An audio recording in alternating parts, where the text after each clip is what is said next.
Good evening, everyone. Thank you so much for being here. My name is Hassan Murphy. I am the managing partner of Murphy, Falcon, and Murphy, the son of one of our featured speakers, and a proud native Baltimorean.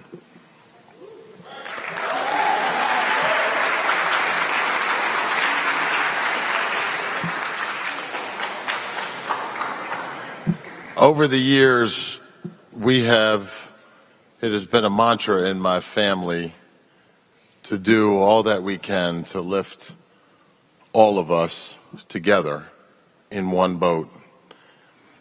And one of the things that my father and I decided we were going to do, this is now back 10 years ago, is to endow a scholarship in my grandparents' names at the University of Maryland School of Law. We endowed $500,000, and we have, thank you.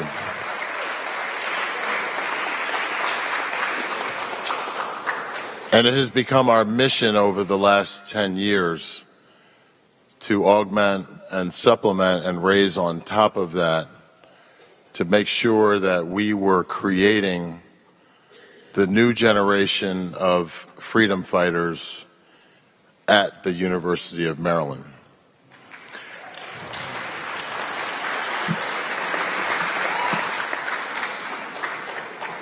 And the events of time since then have really taught us that we need it.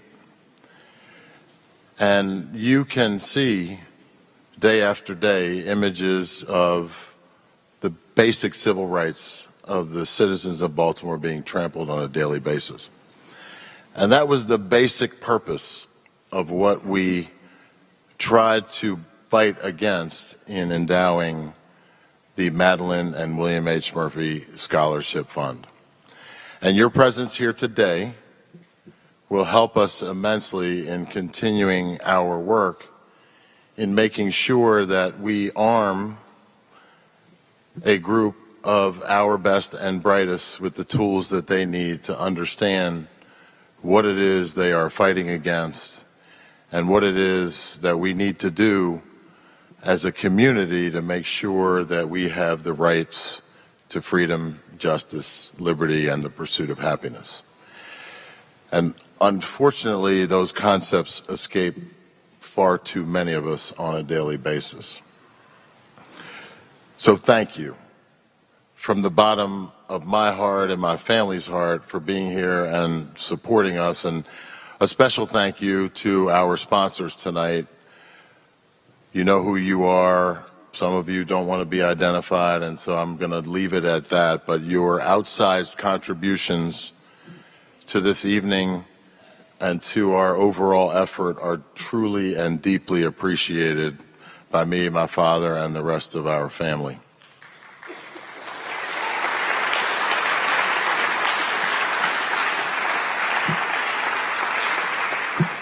I want my friend Janae Nelson to come join me, who is someone that I hope all of you get to know. She is so worthy of all of our collective respect and admiration. We have tried over the years to create a conversation, to make sure that we're not just having events where we eat rubber chicken and cast platitudes, but where we are having a conversation about our world and particularly about our city, and where we come together and we get reintroduced to some of our favorite sons, like Ta-Nehisi and others who have gone on to do great things and who have something to say about where we are.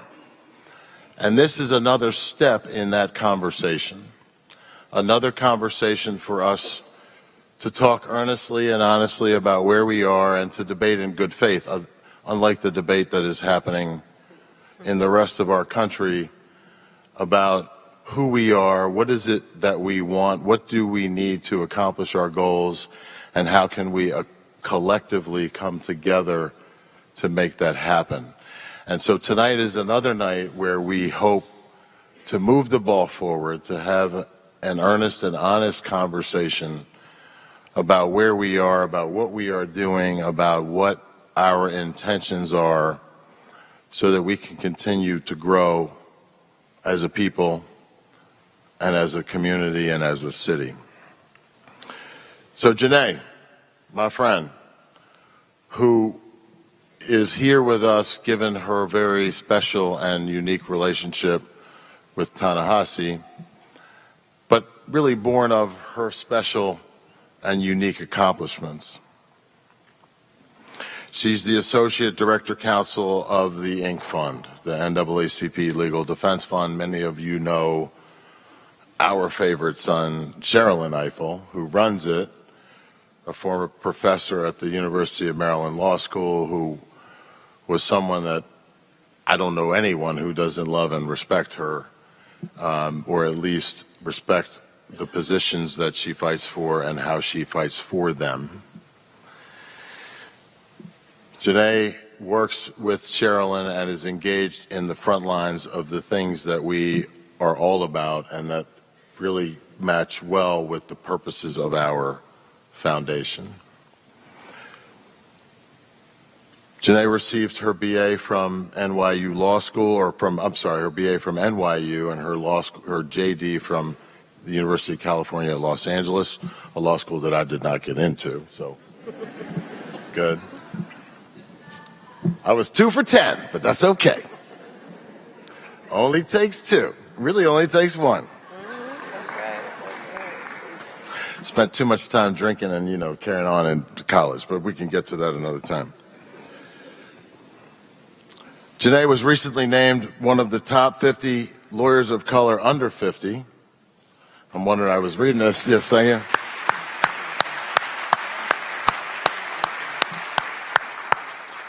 An accomplishment about which she should be proud, and I was reading and I said, why wasn't I on that list? But that's another thing we'll talk about. She is truly making an impact, and she is someone that I hope you will all have a chance to get to know and meet and listen to and understand. She's been a commentator on CNN, Inside Out, NPR, and the like, because people actually like to listen to what she has to say. I want to say thank you all one last time because it means so much to me and my family that you are here and that you care enough to give us your money and to listen and participate in critical conversations that we have to have if we are going to make progress towards an everlasting peace and understanding. And it is elusive. And it's only on nights like tonight when I have hope that we will get there, or that we are at least moving towards it. So thank you, Janae, thank you. We'll see you soon. Thank you. Good evening, Baltimore. How are you all doing tonight?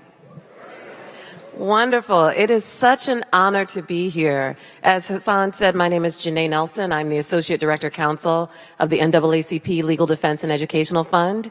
And it is truly an honor to be in your presence this evening to introduce the award-winning author and my very dear friend, Ta-Nehisi Coates. Yes, give it up. This evening's discussion about his debut novel, The Water Dancer, will be moderated by Hassan's father, our legendary lawyer here in Baltimore and throughout the country, Mr. Billy Murphy, Jr. So we have 2 of Baltimore's greats here tonight. But let me share a few words about Ta-Nehisi, who really needs no introduction. Ta-Nehisi is the writer in residence at NYU's Arthur L. Carter Journalism Institute. And you all are hearing this perhaps for the first time tonight, out of all the people in the country, really. He is the author of 2 New York Times #1 bestsellers in 2 different genres, fiction and nonfiction. His nonfiction work, Between the World and Me, was a #1 New York Times bestseller in nonfiction, and his debut novel is a #1 New York Times bestseller in fiction. Give it up. So the accolades for Ta-Nehisi and his work are far too many to cover here tonight, but you should know just a few. He is the author not only of the 2 books that I mentioned, but also The Beautiful Struggle and We Were 8 Years in Power. He's a National Book Award winner and a MacArthur Grant Fellow. He also received the National Magazine Award, the Hillman Prize for Opinion and Analysis Journalism, and the George Polk Award for his impactful Atlantic cover story, The Case for Reparations.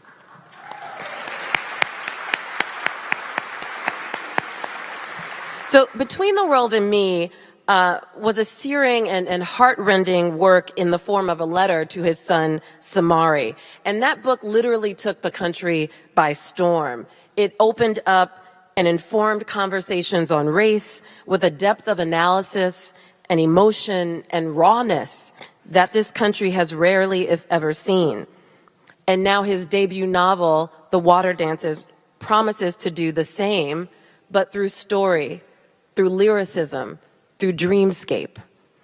The Water Dancer recounts the life of Hiram Walker, a young man born into slavery who harnesses the magical powers of conduction in pursuit of freedom, and who is at the same time the protagonist in an exquisite romantic saga. It is a gripping tale of courage, family, love, and perseverance in the face of intergenerational trauma. And Ta-Nehisi's penchant for the poetic caresses every line of every page. It is truly a spellbinding literary masterpiece. Please watch this video on the making of The Water Dancer. Ta-Nehisi and I have been working together for a very long time. Probably been in touch with him one way or another every day for the last 10 years. I think we first met probably in 2006 or 2005. I worked on his first book, The Beautiful Struggle, and then we transitioned into Between the World and Me, which he published in 2015. And then I worked with him on We Were 8 Years in Power, which was his last nonfiction work, and of course The Water Dancer we've been working on for a while. I began what became The Water Dancer under this notion of writing about an interracial family in Virginia. And I wanted it to be polyphonic. It was actually going to be 4 voices. It just didn't come to anything. And so he made some somewhat halting attempts at starting the novel and then stopped. His journalistic career really took off when he became a staff writer at The Atlantic. His blog became hugely popular, millions of people reading it. He started to write these pieces that were like seminal works of narrative journalism for The Atlantic that kind of culminated in his piece, The Case for Reparations. Over the time he was working on the blog and on his journalism, he got deeper and deeper and finally got kind of caught.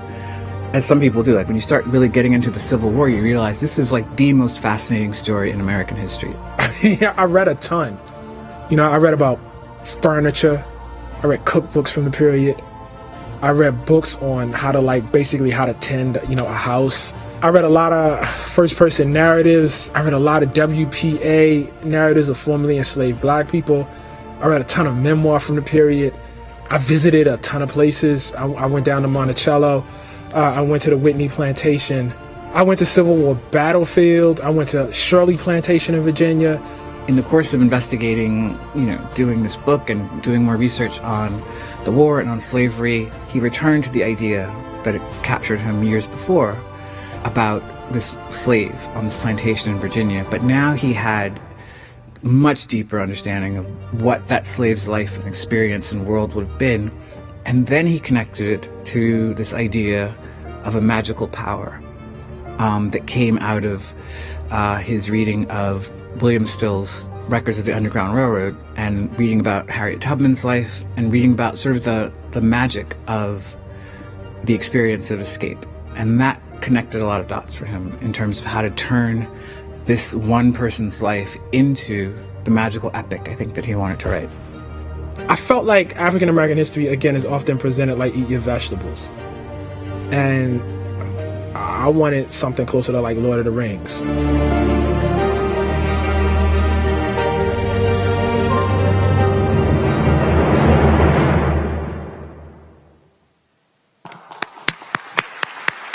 Please join me in welcoming Ta-Nehisi Coates.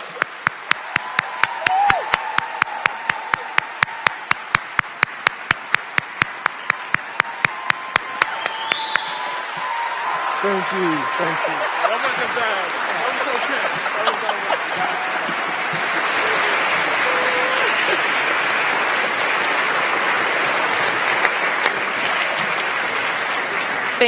Thank you. And here to moderate tonight's discussion with Ta-Nehisi is none other than Baltimore's own Billy Murphy Jr.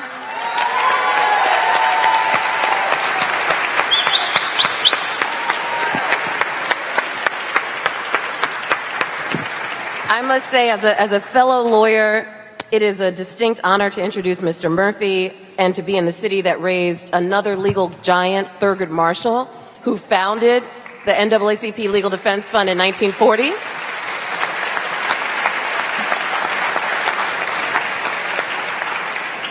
As you know, as a former judge and current lawyer, Mr. Murphy has been a prominent and celebrated figure in the legal arena of our country. He continues to fight for justice with his son, Hassan, and he received countless awards and honors, too many to name this evening. He's won landmark cases in environmental justice, in representing the First Amendment rights of the Black Panther Party, in representing the family of Freddie Gray, who was brutalized by the Baltimore Police Department. He is renowned for his exceptional cross-examination skills, so I know tonight's discussion will be particularly piercing and probing, and I'm looking forward to it. And Mr. Murphy has said of his legal practice that his primary objective is to find the truth in every story and in every person that he represents. And I believe that Ta-Nehisi tried to do the same thing with The Water Dancer, and he succeeded with that and more. Even though The Water Dancer is a work of magical realism, the truth of our history, of our torture and our triumphs, of our transcendence, appears through every character in the novel, thanks to the careful and meticulous research that Ta-Nehisi tucked into every page.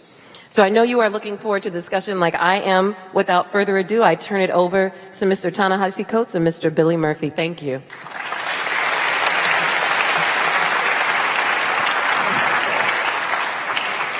Before I begin with the discussion, it has been my great pleasure to be associated with your family for so many years. Your father was my first client when he was the consigliere of the Baltimore Panther Party.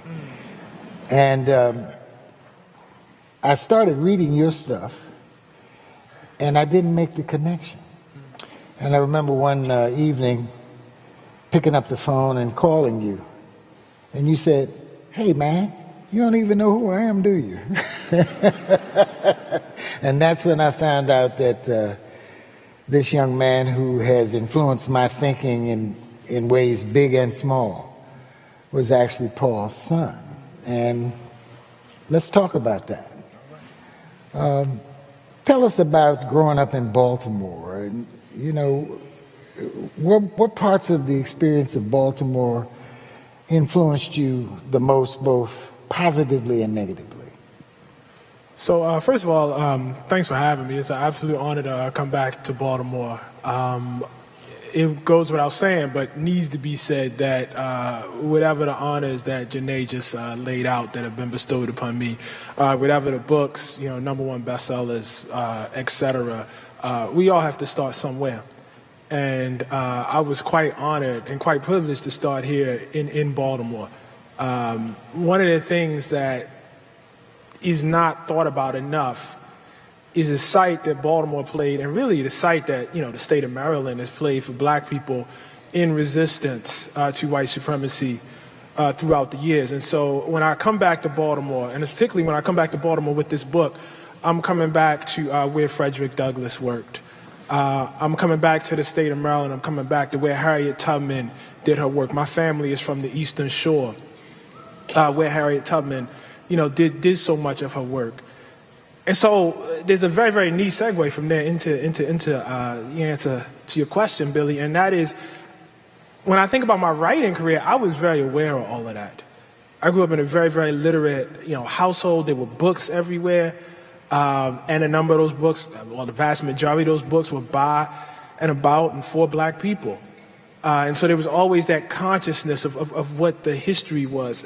I would say beyond that, my dad, through his activism, there was always this example for me that was set out of my job, no matter, what path I chose, to be in that struggle and in that resistance to white supremacy, that I was connected to something much larger than myself. And so springing from that was a whole community of people that I was around here in Baltimore. I was a member of the Sankofa Dance Theater while I was here. That was such a positive, experience. It came to me during a period in time when I think a lot of young Black men regrettably become lost. And while one can have within one's household a situation and structures that are reinforcing the best that might be within the child, it always helps when you have a community around that. And when I think about things like, such as Sankofa, that's what I think about. I had things outside of myself, that were reinforcing and bringing out the best in me. So when I think about Baltimore, I think about a very, very loving community that really, really influenced me for the positive. I am hesitant to dwell on the negative because I don't know that the kind of negativity that I saw in Baltimore would have been any different than anywhere else, that I had been growing up in a city of that, being Black in that, particular time, So when I think about Baltimore, I think about what it gave me, much more than, what anything that was taken.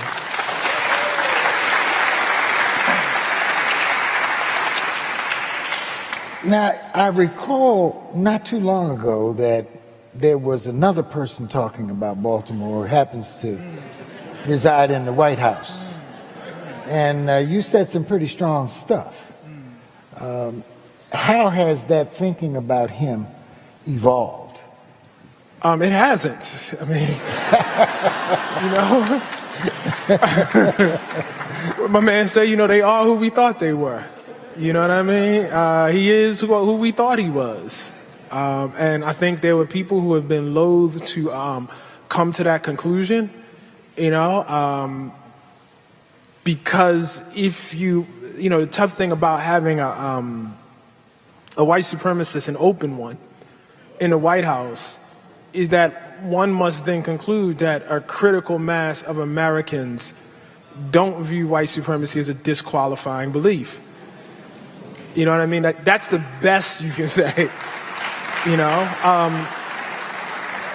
The worst you can say is that they actually view it as an attribute and a good thing. Certainly there are a number of Americans who believe that too. One of the things I think escapes the national press that can't really comprehend what they're seeing in Trump's behavior is the extent to which all people, and certainly people who have been raised to believe that they are gods, that they are above, human error, how much they enjoy seeing somebody put his heel on other people's neck. A colleague of mine, coined this great phrase, the cruelty is the point. People like seeing the cruelty. People like seeing, not Barack Obama, Donald Trump, say, really mean and evil and racist things about Baltimore. They like seeing him say, mean and evil and racist things about Puerto Rico, mean and evil things about countries in Africa, about Haiti, because what it reinforces is the idea that these people are not just outside of the American family, they're outside of the human family. When Trump made his Baltimore comments, I heard a number of people, say, well, why is he doing this? Baltimore's America. Well, yeah, we know that. But Trump don't think Baltimore's America. Trump don't think Puerto Rico is part of America. He's not president of Baltimore. He's not president, of Puerto Rico. That's his belief. That's what he actually thinks. He thinks these places are outside of America. And this is perhaps the oldest central tenet of white supremacy in this country, that this is a white man's country. And if you don't fall within that family, you're not part of it. And so I know for a lot of people this is shocking and surprising, but I just wouldn't count myself as among those ranks. Well, I think anybody who's read what you've written is not surprised about the position that you've taken. How do you account, because you're one of the major thinkers today, how do you account for the persistence of the era of white male supremacy? Yeah, I think the country's rooted in it. And that makes it very hard to, uproot. Not only is the country rooted in it, it has, for at least much of the past 50 years, tried to deny the fact that it's rooted in it. So it's bad enough to have cancer. That's bad. But if you insist that you do not have cancer, if you spend your time, and you have systems and people around you whose job it is to tell you, no, you're okay, that makes the cancer, quite worse. White supremacy has always served a function in this country. I've said this for years. People think of the era of enslavement as a mistake, like everything was great, but we just enslaved some people, and if we hadn't done that, everything would be fine. But on the whole, we're great. And I always tell people the enslavement isn't a mistake. It's how all of that quote unquote greatness actually happened. That if you take the enslavement out of it, you don't have anything.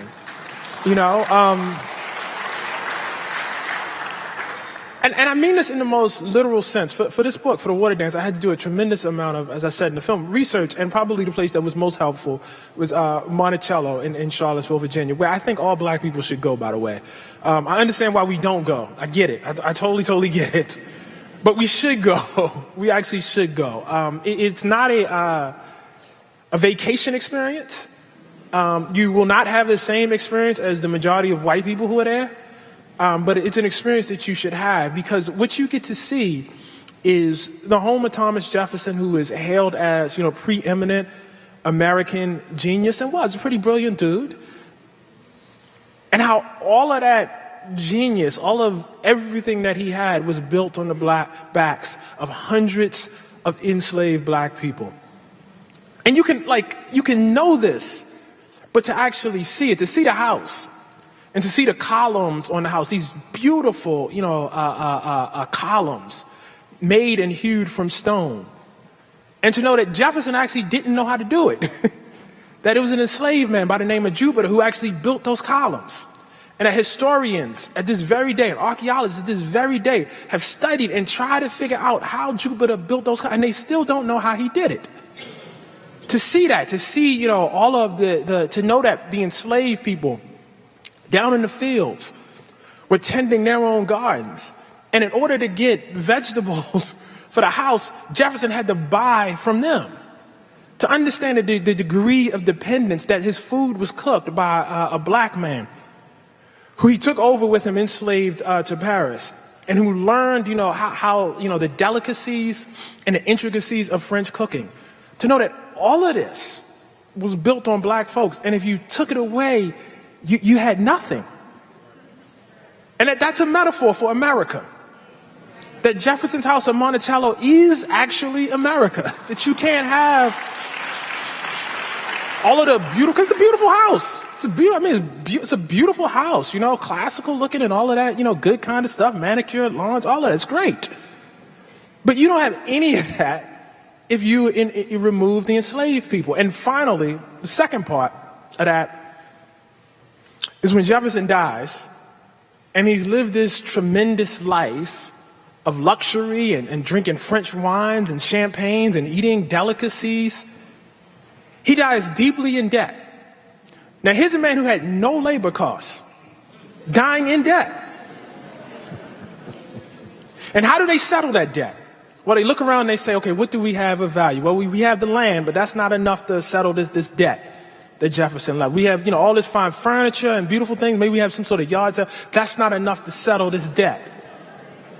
Where is the value in Monticello? The value in Monticello is in the black people who live there.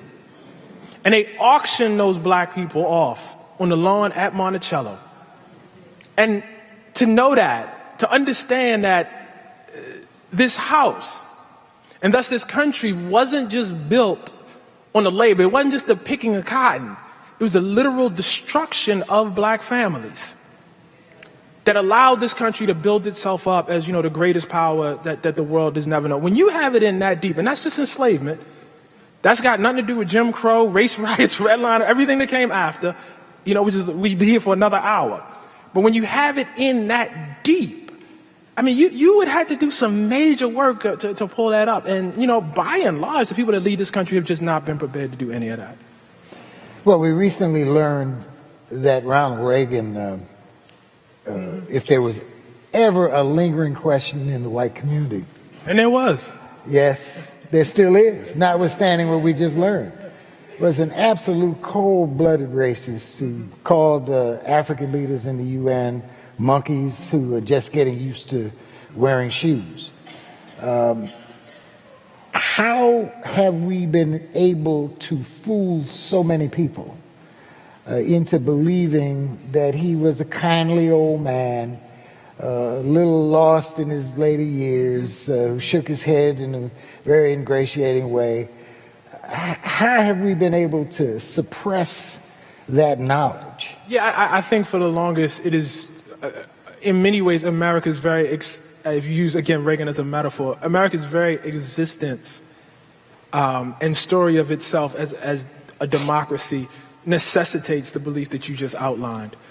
Because if you believe that Reagan was actually a racist and, more importantly, propagated racist policy, everything else about America's democratic beliefs come into question, because people voted for Reagan. Reagan wasn't a dictator. You know what I mean? So he is a representative of substantial numbers of white people in this country who, once again, at the very least, thought it was fine. Here's a man who inaugurates his campaign by going to Philadelphia, Mississippi, the site of, one of the most notorious, lynchings, during the civil rights era. He starts his campaign there talking about states' rights. I think what amazes me is that people needed a tape. Like the need for a tape. It's the same thing with, Donald Trump. There's a tape somewhere where Trump said, nigga. I said, you need a tape? What's the tape going to prove? If you don't believe it, then you don't believe it, Well, I think part of the problem, though, is that white Americans and black Americans have been deliberately kept in the dark about what really happened to enslaved Africans in America and how that has affected us after 400 years of exposure to overt white male supremacy and all of the institutions that were based on it. And you can go around the country and you won't find any public school that is teaching, outside of a few black public schools that are run by aware black teachers, etc. You won't find a single public school, a public university, that makes that part of American history a required course, even in the HBCUs, because they depend so much on white money. And you know what the golden rule is, he who has the gold rules. And so there's been this vacuum on both sides where we basically live in ignorance of the reality of the most significant part of our history. Now, what do we do about that? Yeah, I think minus the will to know, those sorts of things, and those sorts of changes, it's very difficult to enact them. One of the things I stress when I discuss is that people think it's a choice. Like, they think they actually have a choice to be ignorant. But you don't. You don't. The future of your children and your grandchildren depend on this. See, one of the... I ended, between the world and me talking about it. One of these things about ignorance is it's contagious. So you start, saying, I'm going to be ignorant about one thing, and you get away with it. And that makes it easier to be ignorant about everything else. Because to know takes work, right? It's a habit. You actually got to work at it. And if you cultivate the habit of intellectual sloth, you become an intellectual sloth. So we start with the strict matter of white supremacy. We start with the strict idea of not having to care about, this group over here. We start with this idea that, I don't have to, know history. I don't have to pay attention to facts. There's no actual truth. And what you eventually see is that attitude starts to infect other areas that don't necessarily seem to be directly related to white supremacy. So I'm speaking of the environment right now, for instance. If you look at how people think about the place of race and racism in this country, it's very, very similar to people who deny the impact of what's happening, with the planet and with the climate. And so this ignorance that was started off by this need to construct America as this, mythical city on the hill has now actually bled into other areas. And you can't convince people of basic science about carbon emissions. You can't even have that conversation. But why would you be able to? If you spent so long cultivating a myth that was so central to their existence in the first place, if you can get people to realize that this is now existential, you can't continue like this. There is not a world, there's not a plan in which your children, your grandchildren, your great-grandchildren are okay, and you continue to live in ignorance. They are going to curse your name. They're going to say, listen, you knew what was happening. The facts were right in front of you, and you did it anyway. And I know people don't often make the connection between the two, but to me, it's pretty obvious.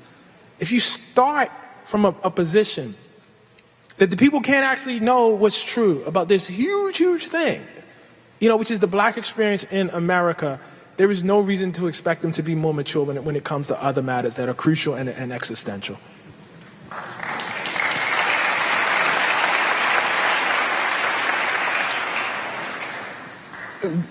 Some of us believe that the truth is the first step towards finding out the solution to the problem. But for the first time in my lifetime, we have a president who literally does not believe in the truth. Every narrative that he concocts is manifestly false, not just technically around the edges, but at its core. And he has even successfully branded the press, which has usually been able to keep our presidents in reasonable check, calls it fake news, and the ignorance that surrounds him, to which he appeals every day, has latched on to that phenomenon. You and I were raised by people who really cared about our intellectual development. But millions of people are not. And we have this specter of mass incarceration that has literally destroyed the black family in many areas of the black community. Given all of that, what's the basis for hope? What's the way out? You talking to the wrong dude, man. I really don't know. I mean, I hate to be, again, I mean, I would go back to if you can get folks to somehow recognize and care about their grandchildren, that would help a lot. But that's evidently a really hard thing to do. I mean, we got ourselves in quite a mess here.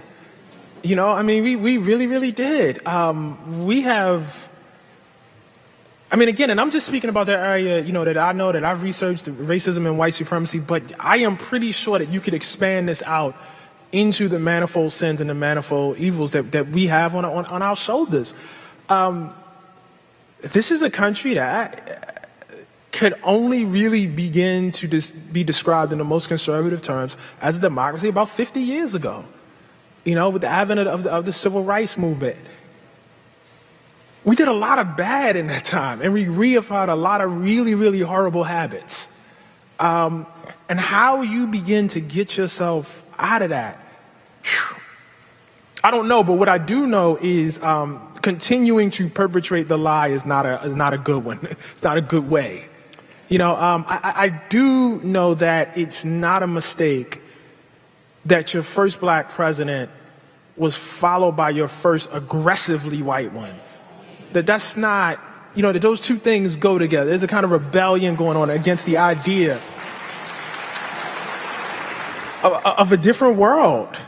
It's a bind, man. It's quite a fix.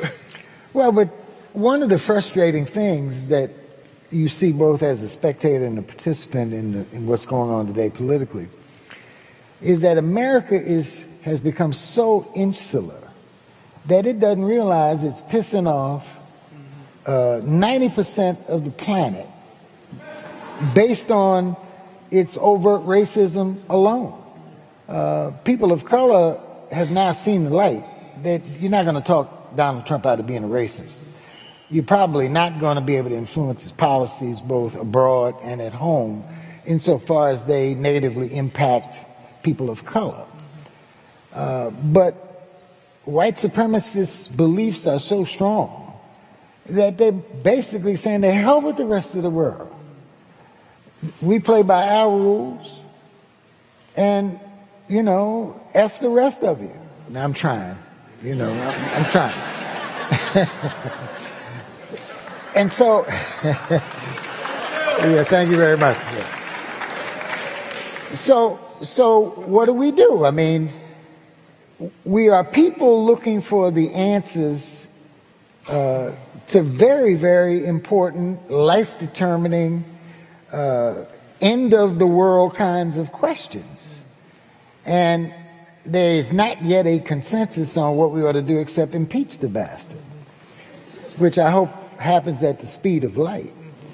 So given that this is now our best opportunity to rid ourselves of this wonderful human being, what's your advice about how we ought to proceed? Now, I know you try to stay away from politics. I do. I'm about to give you costs. a very unsatisfying answer.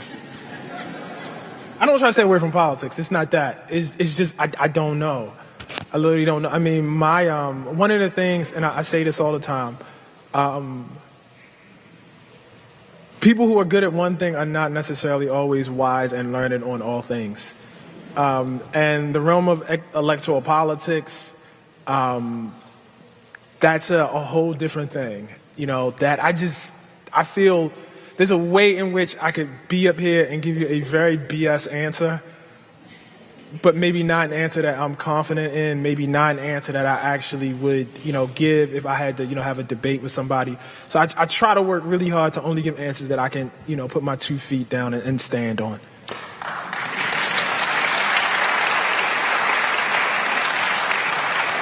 Which folds nicely into your campaign for reparations. That I have studied a little bit on. The knock on reparations in the civil rights community has always been, be careful what you wish for, because first of all, they're not going to give you enough money to really compensate for all of the evils. And number two, they're going to say, nigga, go away.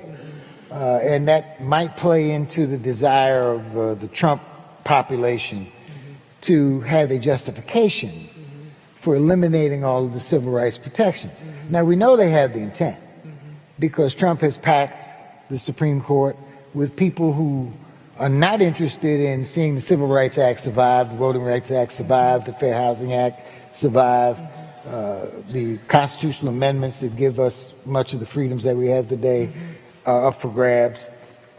And so let's talk about reparations. Let's talk about what your theory is about why that may be something doable without those kinds of side effects. So I would say, first of all, just to respond to the critique, that same critique could be thrown right back at, folks who consider themselves advocates more of the civil rights approach. If you look at the history of civil rights law in this country, it has always been insufficient. I don't know the civil rights law that even the very advocates of that law have walked away feeling like we got everything we wanted. Usually it's a very qualified victory. And the regrettable fact is the forces that oppose those laws have always done everything they can to gut those laws the whole way. You think about, the civil rights laws the first Civil Rights Act that was passed after Reconstruction, immediately invalidated by the Supreme Court, not immediately, but shortly, thereafter. You think about the Voting Rights Act, which was, recently, essentially defanged, after folks decided after some, 250 years of slavery, 100 years of Jim Crow law, 50 years was fine. Everything's normal now. You think about the Fair Housing Law passed in 1968, which Nixon immediately began to, declaw and defang. So this will always be a problem that we have to overcome, no matter what the efforts. I am completely unaware of the unqualified, victory that we could point to. Emancipation was an unqualified victory. Folks ended slavery largely in name only, but continued it through means of debt peonage, sharecropping, etc. So there are no, complete victories that, the civil rights community can claim, which does not mean that those efforts are devoid of meaning and aren't important. It just means that struggle is always this way. You know what I mean? 2 steps forward, 1 step back, sometimes 2 steps forward, 3 steps back. That's the way it is. So I don't take that as a real critique of reparations. The second thing I would say in response is when folks say, they're going to give you a check and say, nigga, go away. That's a bribe. That's not reparations. That's a payoff. And that's not what we're advocating for. We aren't advocating for a bribe. So it's not just, how much money. It's what's going to come with, along with that money. So and getting to, the central question here in terms of my theory of reparations is not even so much that this is doable, but that it's essential. There's no other way. Like, there's no... When you have a community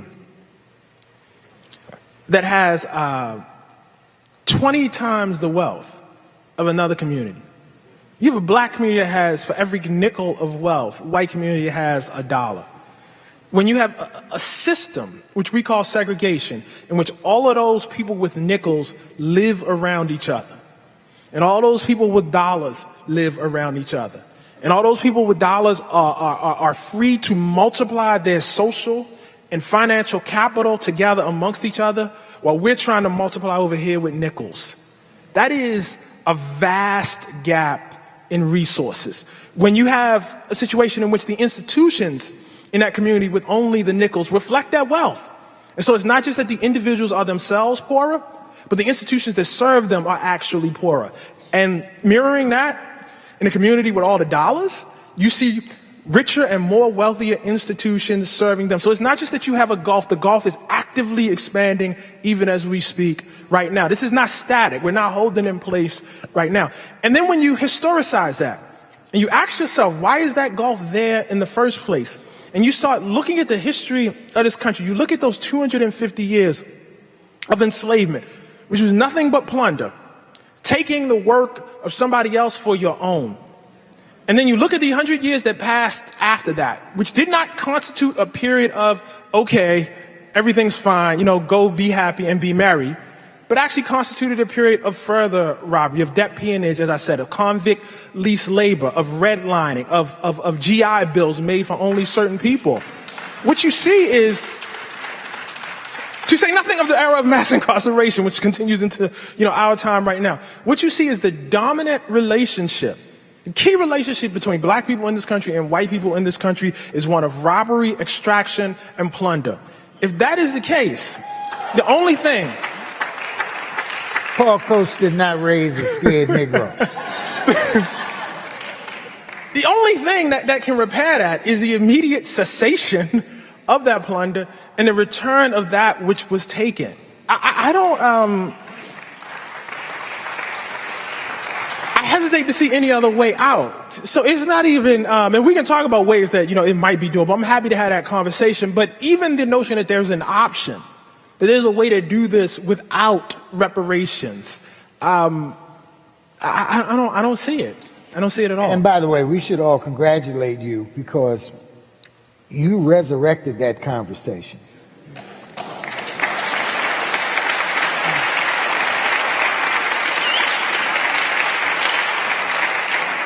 And part of the power of your voice is that you got us to a place of clarity where it's no longer debatable whether we should seek reparations. What's the next step? So as I've outlined, when I gave my congressional testimony, my next step, my personal next step is H.R. 40. H.R. 40 is, and it's not the only next step, and I'll go to that in a second, but the immediate obvious next step for me, as far as I'm concerned, it's H.R. 40. Congressman John Conyers advocated for H.R. 40 for years. H.R. 40 was actually based off of the last successful reparations claim that was made in Congress. People don't realize this country has paid reparations. They look at you like you're a Martian. Yeah, we did it to the Japanese. We did it to the Japanese Americans. And the Conyers bill, H.R. 40, which has now been taken up by Sheila Jackson Lee, is mirrored on the exact same process that we had for paying out reparations to Japanese Americans. The first step H.R. 40 calls for is a study of all of those years of plunder that I outlined for, and then after that, some sort of prescriptive solutions, what reparations might entail, what that might be. Now, having said that, that's not the only route. One of the very, very interesting things that's happening right now is you have students at universities across the country that are arguing that their institutions actually should be paying out reparations themselves. So Georgetown, where the students are very, very active, and passed a bill themselves that called for, and I don't know how many people, if everybody, I'll just go over this really quickly for those who don't know the history of Georgetown. Georgetown found itself basically bankrupt in the early 1800s and had, as most institutions of wealth in this country did during that period, had enslaved people that it sold off in order to keep functioning. Georgetown literally would not exist if not for the destruction of black families. It's just that clear and simple. And so the students, in attempting to, repair that, have pushed forward a bill, and they voted for the bill in the affirmative. I don't know whether the university has approved it, that calls for a tax on the students themselves, actually, on their own fees to be given to the descendants of those who were sold off, who live in a community in Louisiana. That sort of activism. So while I'm a fan of H.R. 40, people don't have to wait for H.R. 40. People can look at, Harvard University's law school, for instance, which was endowed by a slave trader. We have activists out in Chicago who pursued a reparations campaign on behalf of the victims of John Burge, who was a notorious police officer who for years terrorized, black men and tortured them in that city. That was a successful campaign. So we don't have to wait. I suspect if we did enough digging right here in Baltimore, we find some things we could do. And so while, my focus and my testimony was on H.R. 40, it's not a thing where people who, live in other places in the country have to sit back and wait, for Congress to pass H.R. 40. Well, one of the leading slave traders on the East Coast were the progenitors of the Alex Brown fortune. I'm sorry, you got to tell me about that. I actually don't know. Well, Alex Brown, in the earliest years, profited tremendously off of the slave trade. They financed it. They reaped tremendous profits. They became one of the leading investment banking houses in the world. And nothing. And they were based here? Based here. Huh. The office building where I pay rent used to be called the Alex Brown Building. I think it still is. Maybe the first step is getting rid of that name. But there are a whole lot of white supremacists in this town who would really rather die than see something like that happen. But that shouldn't stop us from doing the right thing. Now, let's talk about, and I'm easing into a conversation about the book. Let's talk about how that came to be. What was your thought process? Now, in the film that we saw, one of the things that you talked about was having a polyphonic approach to the book, right, and then you settled basically on one voice. Basically, yeah. How long did it take you to really go from 10 years concept to 10 years? 10 years. It took 10 years. Tell us about that. Yeah, I don't know if we got any burgeoning writers in the audience, but it's very hard. It's very hard. I just spent a lot of time trying to figure out how to write fiction. And I had a lot of words that I wrote that weren't very good and weren't fit to print. And you just do that over and over and over and over again, and then you end up with a book.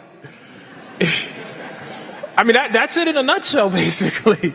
You know, I mean, you write those words, you try to figure out, okay, is this getting close to the feeling I'm pursuing? Is this what I'm trying to do here? You know, if you're lucky, you have good readers around you who read your work and say, no, I don't think this is it. I don't think the rest of the world should see this. So, and then you go back to the table again. You do it over and over again. Did you have help? I did. I had plenty of help. I had a great editor. You know, my wife is my first reader. She read. Yeah, I mean, I had a lot of help. You need a lot of help. Well, there's a passage in the book that struck me like a thunderclap. Do you mind reading it? No, not at all. So, I don't know. I guess Janae told you quite a bit about the book, but basically there's a point, sorry, spoilers. There's a point when our main character, Hiram Walker, decides that he needs to, is that mic on up there? That one? Is that mic on? It might be. Okay. Would you rather use the lectern? Then I don't have to hold this. Okay. Oh, we're on page 98.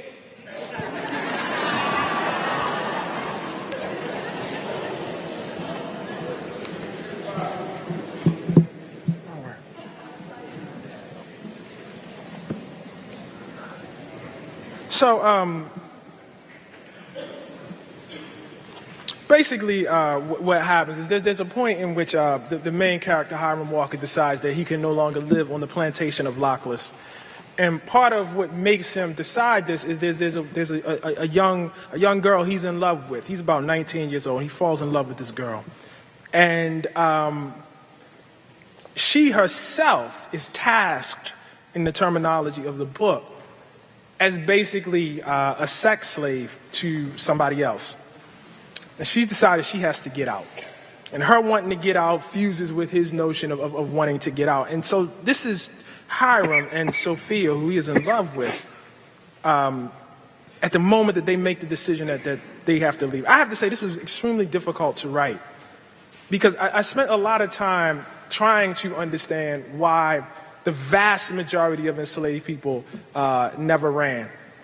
And once you start to think about it, it becomes immediately obvious why they never ran. First of all, you don't know where to run to. You know, there are no road signs that say, hey, that's north. You know, people weren't in the habit of giving enslaved people maps. But even, I think, more significant than that, to run by yourself is a deeply individual act. And so a lot of us say, well, if I was enslaved, you know, I would have ran, I would have got out of there. Okay, that's fine. Maybe you individually would have done that. What about your mother? What about your brothers and sisters? What about your children? What if you knew that they would suffer in your wake if you left? And so there were all sorts of social ties that tied people. And so in such a way that in many cases, staying was actually the more courageous solution. So this is a conversation, but these people are young and maybe they're not so much thinking about that. You know, they're hot in the pants and bothered for each other. So they're thinking about running. Now she turned to me, breaking her gaze into the woods. He'll never let me loose until I'm all used up, you see. Then he'll send me out of Elm somewhere and take up another colored girl for his fancy. We really ain't nothing but jewelry to them. I always known this, I think, but I'm getting older, Hiram. And knowing something is a far measure from truly seeing it. Take some time, I said. She was quiet again, and for a few moments there was nothing but the gentle clopping of the horse along the road. You ever wonder about the rest of your life, she said. You ever wonder about youngins, about any life that might be out there waiting for you? Lately, I said, I wonder about everything. I think of youngins all the time, she said. I think of what it must mean to bring something, a little girl perhaps, into all of this. And I know it's coming someday, that it ain't even up to me. It's coming, Hiram.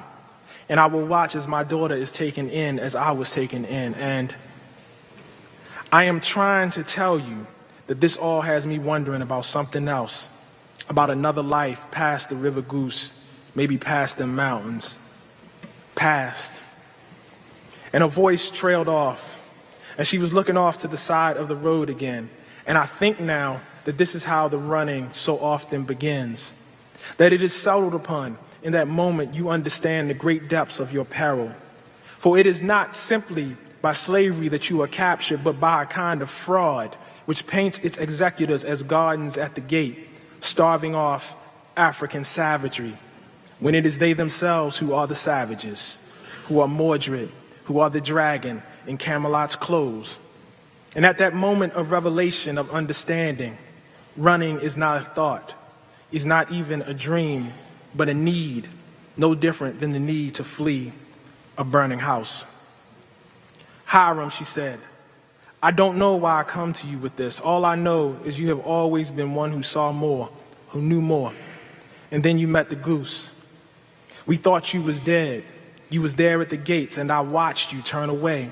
And I wondered how a man could come back up looking upon the world the same. I know what you are speaking of, I said. I'm speaking of facts, she said. You are speaking of goodbye. And to where? How could we live in any way out there? She placed a hand on my arm and said, how can you come up out the river goose alive and in any way still live here? I'm speaking of facts. You can't even name it, I said. But I can name this and every kind of life that will come after, she said. We could go together. You are read and know of things far past lockless. You must have some need of it. You must have found yourself dreaming of it, waking up now and again gripped in it. You must have some wanting to know all that we might become out there. I did not answer. We can now see the great opening in the road that marked Nathaniel Walker's place. I drove past this opening and I turned down a side path, which was our customary approach. I stopped the horse at the end of the path. Through the trees, I could see Nathaniel Walker's brick main house. I watched as a well-dressed tasking man came down the way. He nodded when he saw us, then motioned wordlessly for Sophia. She stepped out of the chaise and looked back at me. And I noted right then that she had never done this before. Instead, she usually walked right on with her escort. But now she paused and looked back, and what she said in that silence was something resolute and certain. And I knew then, looking at her, that we must run.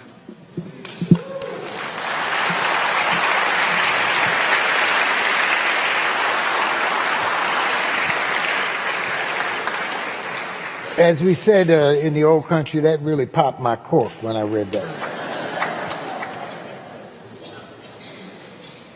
Your character, Hiram, your voice, had a photographic memory. It wasn't an accidental choice. So can you talk to us about the significance of why that character had that kind of memory and about memory generally? Yeah, so I mean, the second piece of that is he does have a photographic memory, but the other piece is he can't remember the thing that's most intimate to him, and that's the loss of his mother.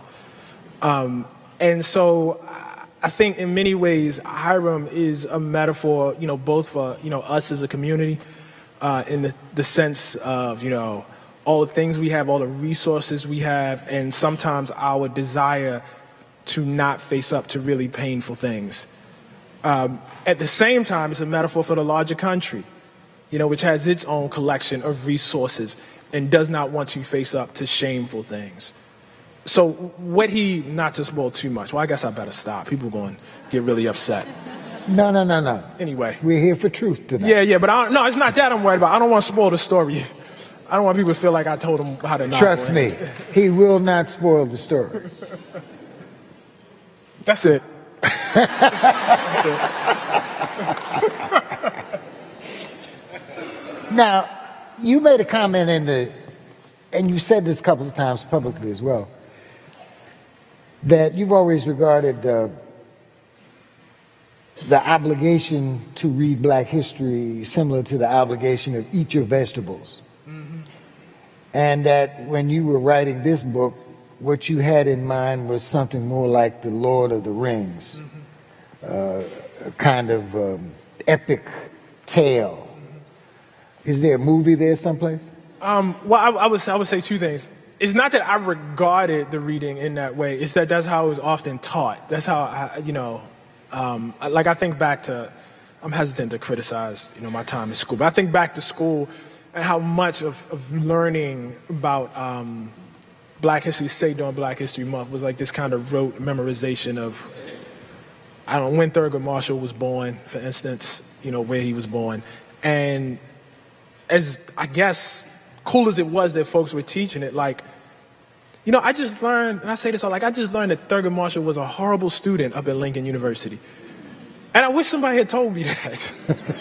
You know what I'm saying? It adds some color to the dude. I actually relate to him a little bit.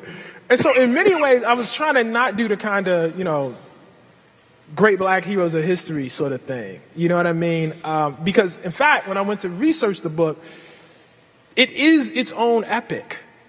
You know what I mean? And I'm not talking about the book. I'm saying, Black people's experience in this country. If I could, press, the tolerance of my audience a little bit, just nerd out a bit here. I think about America being like Lord of the Rings, but the orcs won. And then the orcs went and wrote history. You know what I mean? And so Black people are looking and you know what I mean? How, you're looking at Robert E. Lee. Robert E. Lee's an orc. You know what I mean? Robert E. Lee came to the North with an army to Gettysburg and kidnapped Black people and sold them south. You understand what I'm saying? But that's the hero. And so in many ways, I was looking, for a way to reverse that because, you were asking me backstage about what document struck me the most. And I was saying it was any time I heard actual enslaved Black folks in their own voice talking about the experience. And what you got whenever that happened was this electricity, this magic, this beauty. And at the end of it, when it came time to write, what I was left with was these people think Gone with the Wind is the epic. But it's not. It's us. It's actually us. You know what I mean? Everything is upside down. You know what I mean? Everything is, and so this was a thing to, an attempt to get it right side up. Let's talk about the supernatural. I believe in God. And nature is only a part of what God let us perceive, and the rest is supernatural. What is the role of the supernatural in this book? Why did you choose that as a vehicle? Yeah, the main reason is because if you, again, spend any time with those documents, what we would call the supernatural is very present in them. It's always there. The thing I think about the most is when Frederick Douglass is about to run on his first time, and this other enslaved man, Sandy, gives him this route that he says, will help protect him along his journey. When I was reading the documents and people would run and they would put graveyard dust in their shoes to throw off the hounds. There's always that, presence, within the actual literature. And so when I went to write, in addition to my own, proclivities and the things that I like, it was actually in the literature itself. So much of this is not me adding it in. It was in many ways, I felt like a representative of what was actually happening there. What was the centrality of the supernatural in the plot structure? In this book, Yeah. You're going to make me give stuff away, man. I'm loath to say it's there. It's a big deal, but I don't want to ruin the reading experience of people who are there. So I can put an X next to that question. You can, yes, please. Now, what's next for you? What are you currently working on? I hear footsteps in the background. Yeah, I think we're being cut off. Is that the hook?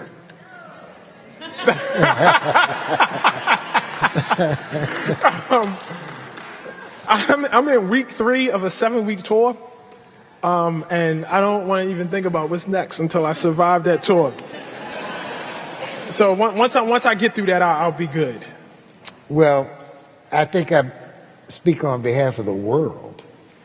Anybody who's truly been exposed to what you've written so far, that it is truly a gift from God that you exist on this planet.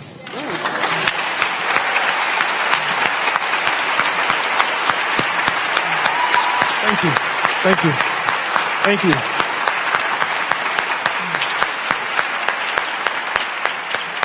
Thank you. I just want to say, whenever this is the third I guess real book tour that I've had to do, and whenever we think about where we're going to be, we always try to make a point to make sure that throughout that tour we are forging bridges, reinforcing ties and bonds with Black institutions. It is extremely, extremely important that the community that made this work possible, and in this instance, the specific community that made this work possible, is enrolled at the moment when I go out to present the work to the world, because it's for the community that the work is, ultimately made for. So thank you.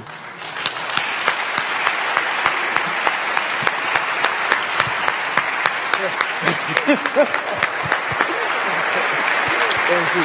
Thank you. Thank you, guys. Thank you. Thank you so much. Thank you. Thank you.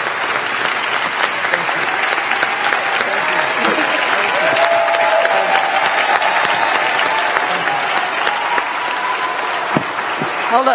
Hold up. And by the way, Everybody can actually have a seat because we're not ending this. We actually have a Q&A. hold on one second. I cannot tell you enough how much this young man has influenced my thought. Time and time again during the Freddie Gray case, I would go back and look at not just your recent writings about the police and what all of this meant, but your historical writings. Historical, can you imagine that? I mean, it's only 5 years ago. And so I owe him a tremendous debt of intellectual and moral gratitude. Thank you. Thank you. Thank you. Thank you. Thank you. Guess we should walk this way? Or should we stay? Yeah, I guess we stay. Yeah. Have a seat. Thank you so much. That was such an incredible discussion. Thank I you both for escaped. that.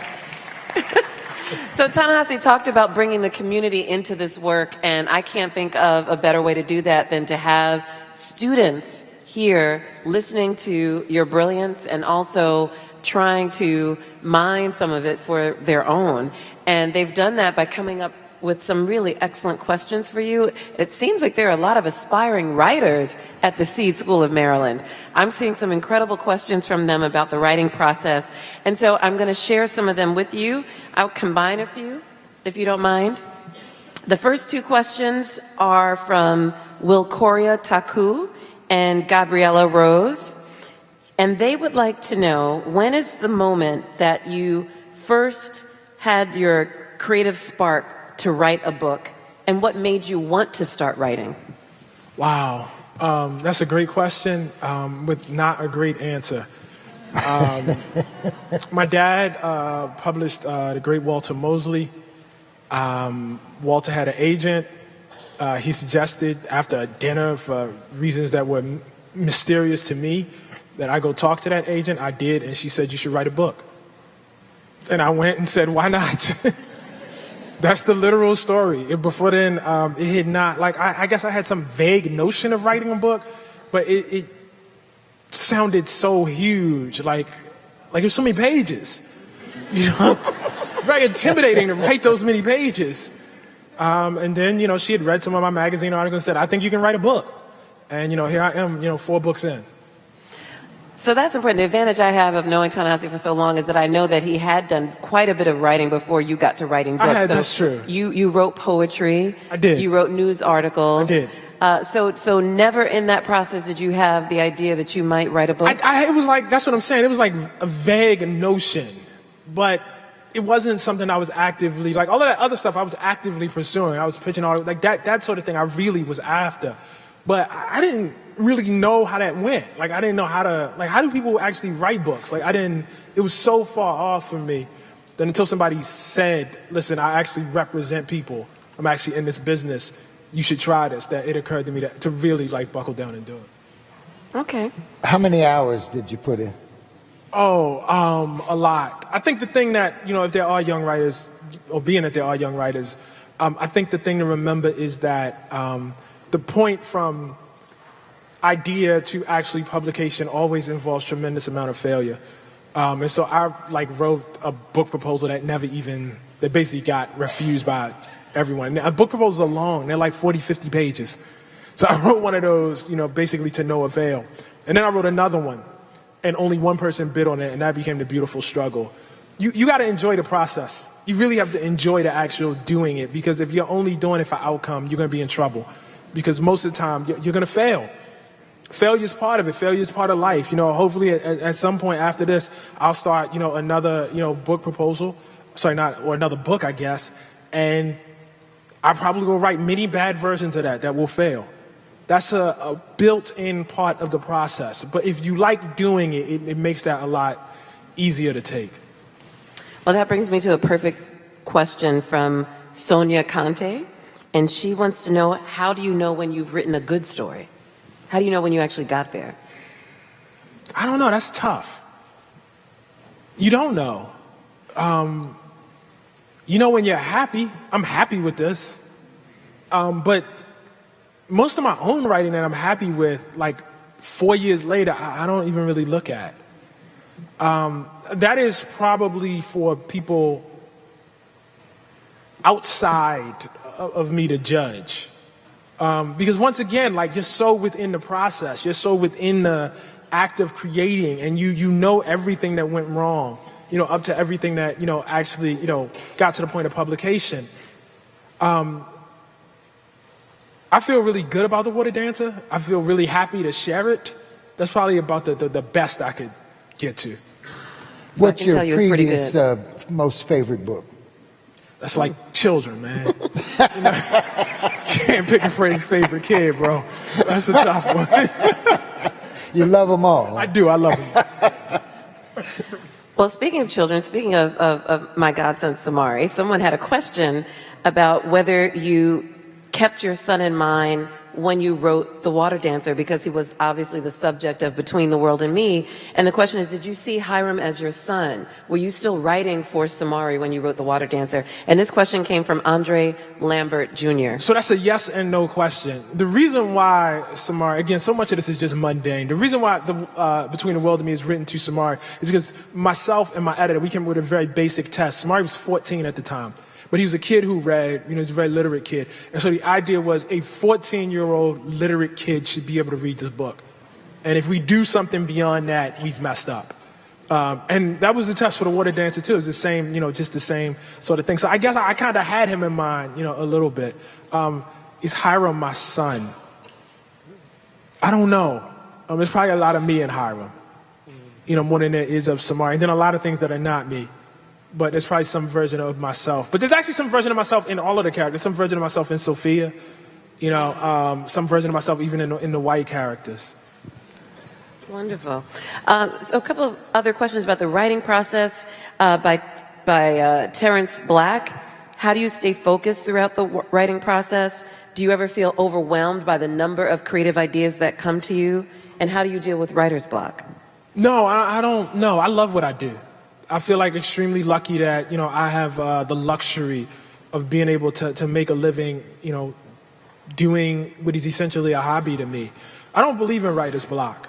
I think what happens is, and I say this to my kids at NYU where I teach, I think relatively young writers go out with their friends and they all get together and they have their beers and one of them who fancies himself a writer tells a story and says, wouldn't this make a great story? And they're all, on their third or fourth beer and everybody's happy. And they say, yeah, that's a great story.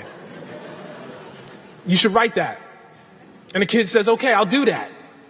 And then the kid goes to bed next morning, gets the coffee, going, and in the harsh light of day, tries to write that, and it looks like trash to them. And then they say, okay, well, I guess, I can't, write. And maybe they come back the next day and try to write, and the only thing that's occurring to them is trash, and so they never put it down. And then they come to a professor, like myself, and say, I have writer's block. But what they fail to understand is putting down the trash is the actual act of writing. All writing starts off as trash. It's all bad at the beginning. Everybody's. Even mine, especially mine. Especially mine. It's always that way. And the difference between writers and non-writers is writers are able to see their own terribleness and bear it. And understand that writing truly is not so much just writing, but actually revision. And so they can write something, go to bed, come back the next day, revise it a little bit, go to bed, come back the next day, revise it a little bit, work on it, hopefully so that it gets from trash to passable. And that's a good thing. That's a really, really good thing. That's what you're going. Something that, someone can read and say, not bad. Because most people can't do that. And then if you're really lucky, then you can get past the, the not bad stage. But if you've even gone through the effort of putting down your own terribleness and confronting it day after day after day after day, that's courage. And what I find more often is that people who don't want to do that say they have writer's block. Mm-hmm. We all have writer's block. Mm-hmm. We got to write anyway. Mm-hmm. Mm-hmm. Who were... Everybody starts with some kind of role model, somebody who influences them in the development of their craft. It can be your first love of somebody you wanted to be like. Who were your earliest influences? Oh, it was rappers. That's easy. Yeah, it's like Rakim. I mean, that was who I wanted to be like. And I just ended up here. But those were... like the first people who were from an experience that was similar to my own and made it sound beautiful, which is all I'm trying to do, by the way. It's the exact same thing. So 2 more questions. One from Genevieve Madden. She wants to know, what events or political topics would you like people to pay more attention to? And is there anything positive today in American society that you are especially proud of?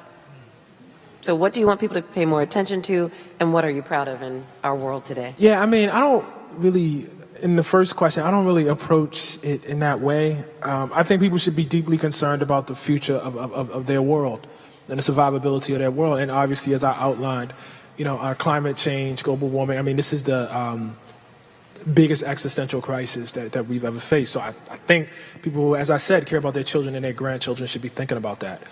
What was the second? What are you proud of in our society today? What are you most proud of? See, that's why you didn't remember, because you hate talking about that.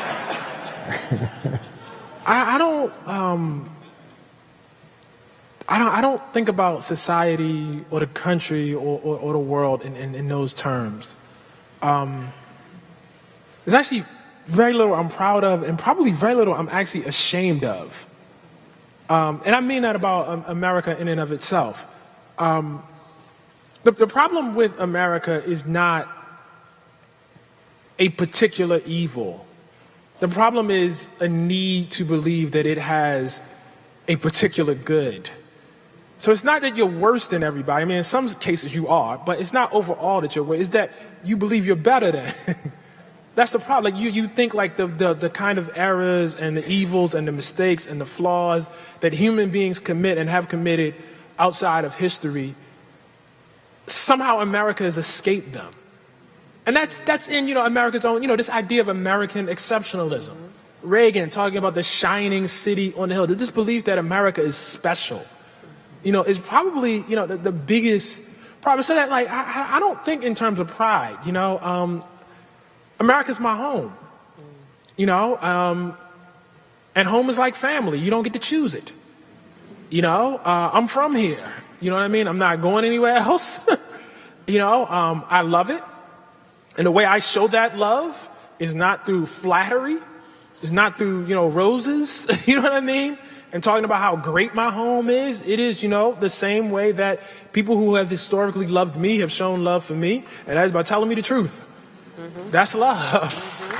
Mm-hmm.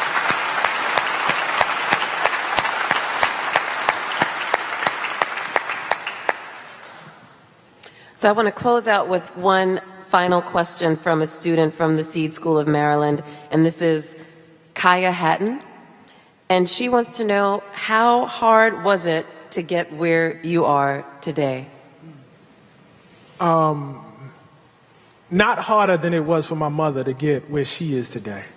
Not harder than it was for my father to get where he is today. Not harder than it was for Brother Billy Murphy to get where he is today. Not harder than it was for the 4 centuries of ancestors that came before me to get me where I am today.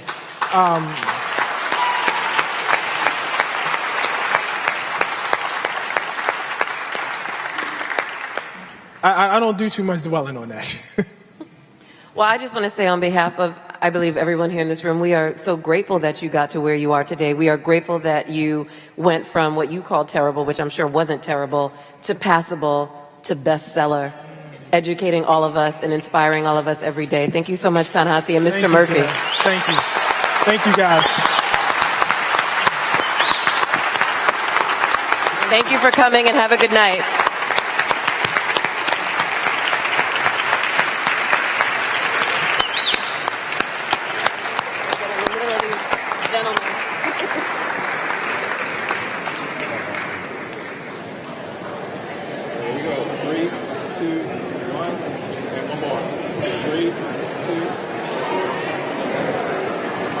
Thank you. Thank you. That was great. You were awesome. Oh, thank you. Oh, this was fantastic. Oh, thank you. This was excellent. Excellent discussion. Thanks.